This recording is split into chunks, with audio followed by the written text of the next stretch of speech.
The American bison, sometimes known as the buffalo, is North America's biggest mammal. They are classified as mammals since they have fur, breathe air, and nourish their young with milk. Bison are both longer and heavier than moose, reaching lengths of up to 11.5 feet or 3.5 meters and weights of up to 1,600 pounds or 730 kilograms. Bison are herbivores who consume plants. They like plains and prairies because they graze primarily on grasses, although they will also eat weeds and leafy plants and browse on bushes and twigs. Bison must forage for food for 9 to 11 hours every day to fuel their massive bodies. Bison, like cows, are ruminants, which means their stomachs are divided into 4 compartments. These unique stomachs aid in the breakdown of the grass and plants they consume. They may appear to be cows grazing in a pasture, but do not be fooled. Bison are wild animals that are both powerful and dangerous. Bison have short, curving horns, huge heads, and massive shoulders, and both males and females have them. They can swim rivers up to a mile or kilometer wide, run up to 40 miles or 64 kilometers per hour, and jump 6 feet or 1.8 meters in the air.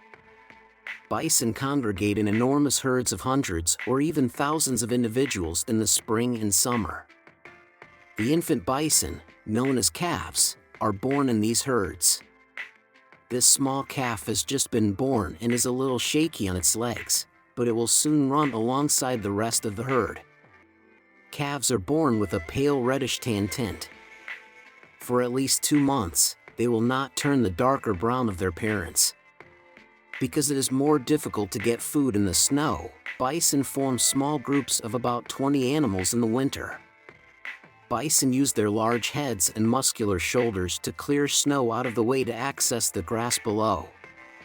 Their thick winter coats enable them to withstand frigid temperatures that other animals cannot. Bison herds reaching in the millions formerly roamed North America. Before the year 1800, there were an estimated 60 million bison. Only 300 bison remained 100 years later, in the year 1900. What occurred? As settlers spread west, they hunted and slaughtered millions of bison, as many as they could. The settlers desired to clear the vast herds from the plains to make way for farms and animals. Bison fur and leather could fetch high prices, and their bones might be used as fertilizer. There was another motivation for the bison slaughter as well. The U.S. government wanted Plains Indians living on the Great Plains to relocate to reservations to make room for the newcomers. Tribes who relied on bison for survival would be unable to stay if the herds disappeared. Unfortunately, this strategy worked. Concerned that bison may go extinct, conservationists like Theodore Roosevelt established the American Bison Society in 1905 to safeguard and preserve these massive creatures. Today, thanks to more than a century of conservation efforts, American bison populations have expanded from 300 to over 500,000 animals, and it has been designated as the country's national mammal. I hope you enjoyed today's video on the American bison.